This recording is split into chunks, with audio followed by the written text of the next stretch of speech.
Hello there. Hail Christ, hail victory. Um, well, if you've been paying attention to the news, there was a situation. I think this happened in 2022, and the gentleman in the picture there in the middle, the curly-haired blonde gentleman. Uh, Good to see you. That's a fact, Jack. I don't have my phone in view, so just I won't be able to see the chat too much. So just I'm not ignoring your comments, but blessings in Christ. But okay, so Daniel Penny's this gentleman that was on the subway in New York, and apparently there was this crazy guy, a black guy, that was threatening people on the subway that he was going to take their life and whatever. He's just going off on the subway, typical public transportation in our modern day world. And so Daniel Penny, ex-Marine, basically got him in a chokehold, choked him out to subdue him, to quench the threat, and then and killed him. He died. I don't know any more than that, to be honest with you. But he did this to protect the passengers. And the way I look at it, once you threaten people's lives, you then, to me, are fair game for someone to subdue you. Now, the bottom line is, this is how our society used to be. Honorable men of noble character, would defend others. And those men would be rewarded and looked on by society as heroes because they stood up for the vulnerable. Okay? So this guy is threatening people's lives. Now, people may say, oh, well, he was crazy. Well, that's no excuse. That's no excuse. And he was acquitted. Amen. Thank God he was acquitted. Because if he had been convicted, this would have set a horrible precedent for future situations. Because what's happening is our system, our modern day government, which is highly leftist, demonizes those who stand up against evil. Okay? Those who stand up against bullies, against violent men. And it's violent men who are being rewarded in society, violent men and even women who are being rewarded in society because why? This government, the biospirit of our government is leftist Marxist Bolshevik. Okay? So now Black Lives Matter, which is a wicked hate organization, these thugs burned our cities down in 2020, are threatening to burn them down again because of this verdict. Yet, how many times have we seen, this is what they don't tell you in the media, of interracial crimes, rape and just assaults and all these other things, that it's predominantly black on white. Okay? This is what they don't want to tell you in the media. This is what Black Lives Matter will not say. Where was Black Lives Matter when this guy in Wisconsin at a Christmas parade ran down and killed uh, several, maybe even up to a dozen white people, including children? But what they always say is that, oh, mental illness, mental health, that's not an excuse. That's a cop-out. And it's just like Kyle Rittenhouse, who justly killed that guy that was chasing him with a skateboard. Your government are those running the various institutions want white men, especially Christian white men, to stand down and not take action when it's appropriate and defend themselves and defend their families. And they want you to be victims. They want you to be okay with being a victim. Okay? They want you to be okay with being a victim.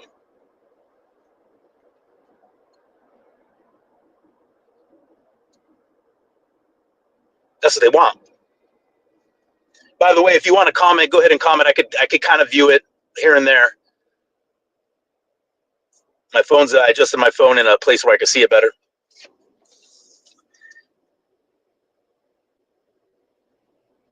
So what we're talking about here is a fight for the biospirit of our country, a fight for the soul of our country. Are we going to continue to go down this path where we reward people that have resentful morality, victim morality? They're always victims. See, the crime statistics don't lie. And this is just facts. The black population in America is about 13, 14%. They commit over 50% of the violent crimes. Where's the accountability in that?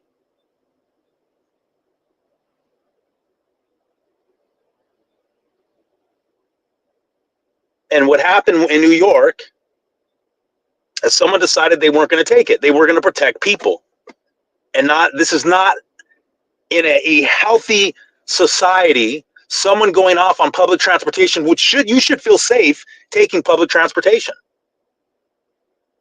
You should feel safe.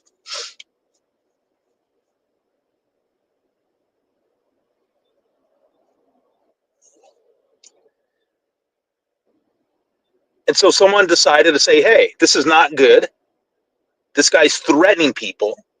Listen, I'm sorry. I don't care if you're mentally, quote unquote, ill. You threaten me. Now I have the natural right to do something about it, to make sure that I go home to my family. I don't owe you anything. And that's what happened on the subway. And again, there's no accountability with the Black Lives Matter crowd. No accountability whatsoever. It's all victim morality. We're victims. Blame, blame, blame. Resentment morality. And this is where I'm seeing this country go. Is people have a resentful spirit, a victim mentality. And it's time to speak the truth on these things. We can no longer hide under a bushel and act like that everything crime-wise is equal. Everybody's committing the equal amount of crime. No.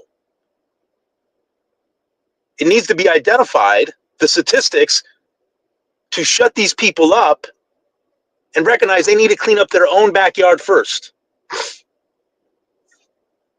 They need to clean up their own backyard.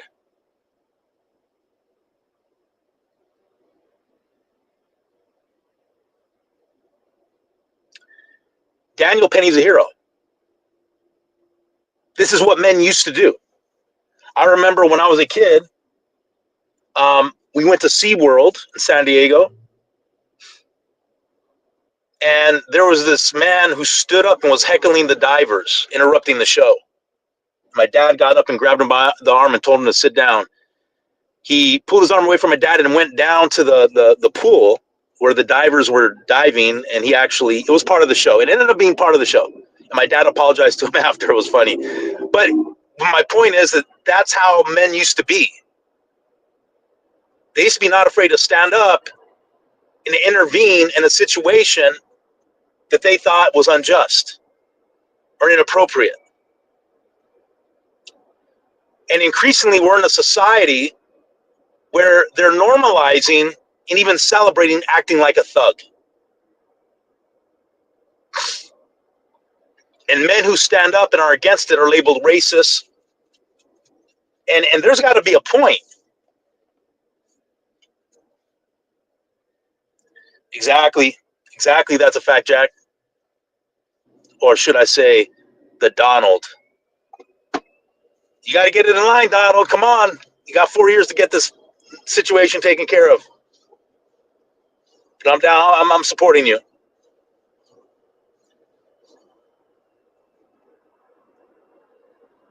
It used to be frowned upon to act like that in social situations.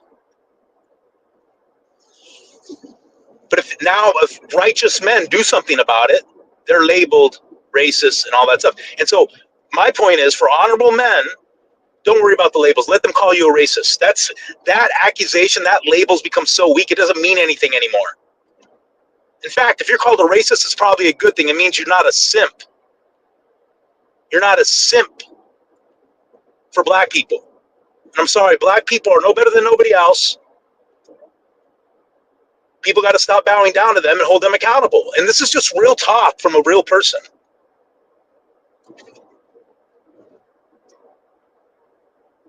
It's real talk from a real person.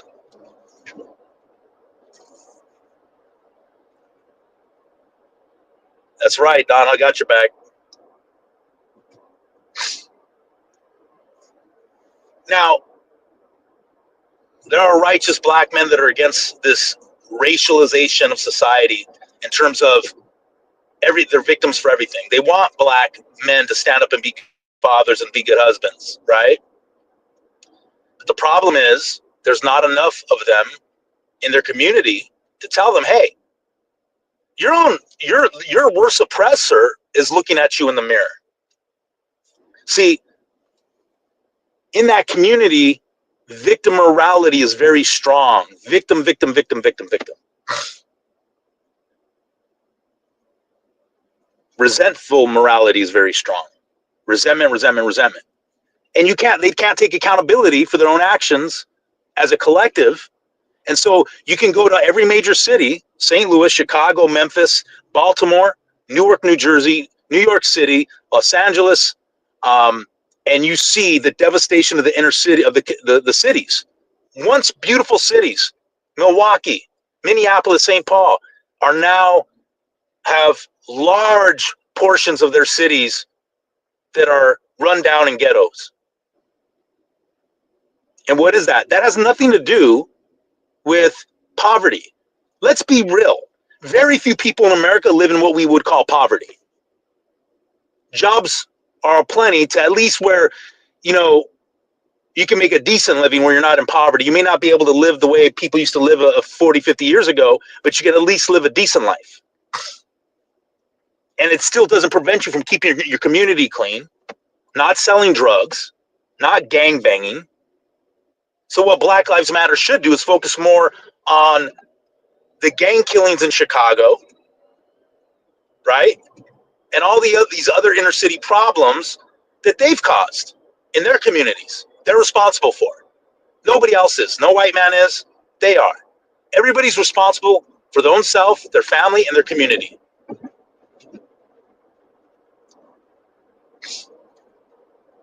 And the problem is also with the black churches who buy into the Martin Luther King victim morality ideology of,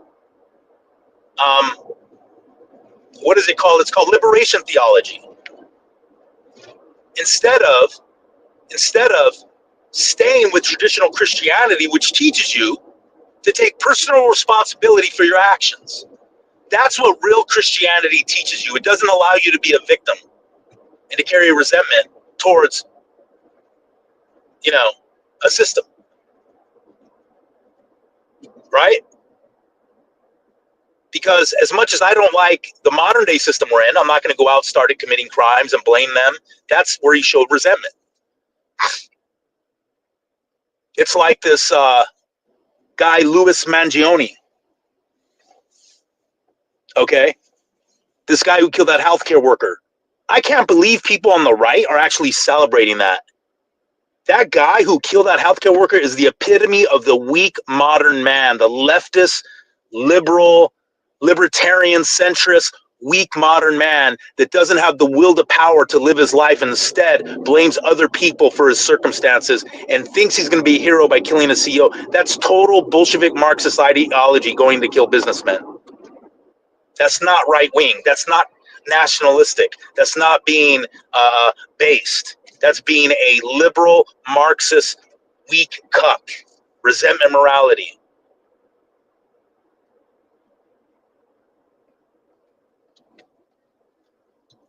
And there's a lot of people on the right celebrating it because the right is largely now spiritually leftist.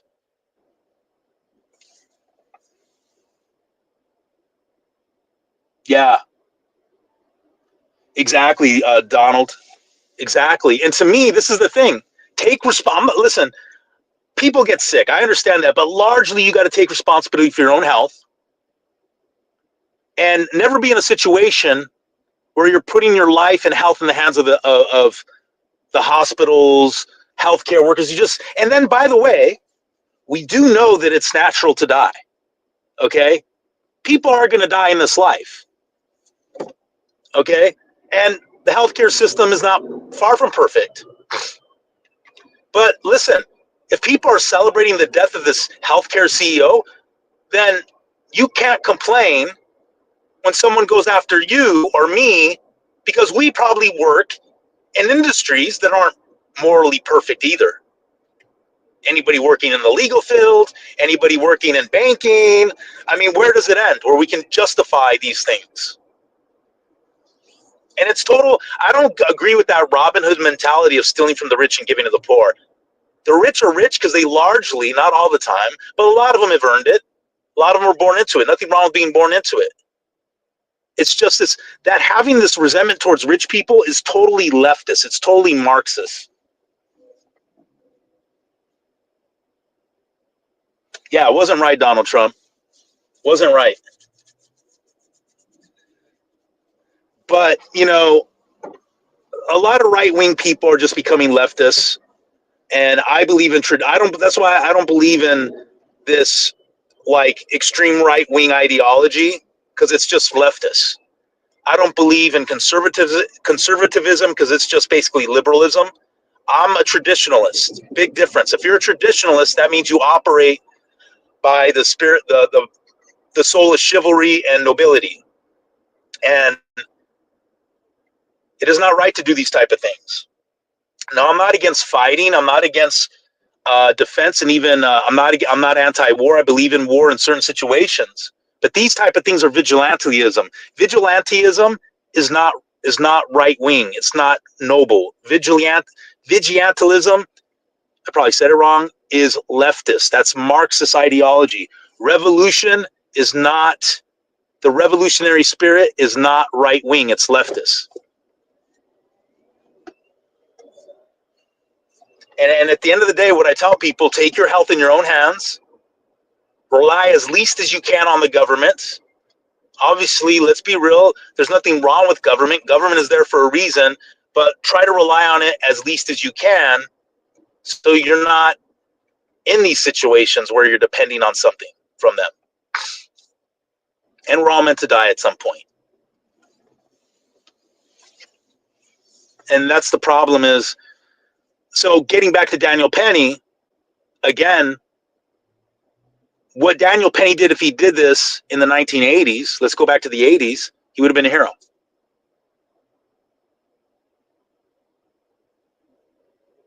But now he's demonized because the country's largely been taken over by victim morality and by resentment morality. It's largely been taken over by those two spirits. And what happened to Black Lives Matter? What happened to defunding the police? And now you want the law. Now you want the law to do something when weren't you chanting defund the police? But see, you don't really want the police defunded, do you? Because you know that when the police get defunded, it's going to sharpen the sickles of honorable and righteous men who will say, all right, now we have nothing to stop us from employing justice. So you really don't want police defunded. You just want to cry about it and virtue signal about it. And when it doesn't go your way, now you want the police showing your ultimate hypocrites and cowards. Because you don't want the defunded police. You don't want it, trust me, because there's going to be men that rise up that aren't going to take this thuggery anymore in our cities. You do not want the police defunded, I guarantee it. Because the only thing that stops a lot of righteous men is the law.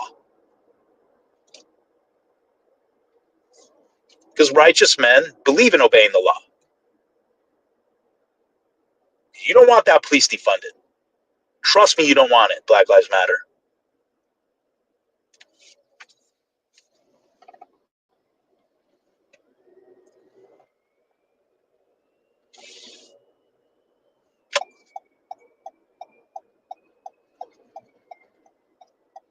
Anyways, Daniel Penny, hail Daniel Penny, he's a hero. And Louis Mangione, example of the weak, liberal, modern man, doesn't have the will to power to live life. Instead, threw his life away young, had everything to live for, and he's going to be forgotten in 3 months. What a waste. What a pathetic wimp. Should not be celebrated. It doesn't take a brave man to go with a gun and just shoot somebody when they weren't expecting it. That's a gutless move anyways. He's a coward. Hail Christ, hail victory, and hail America.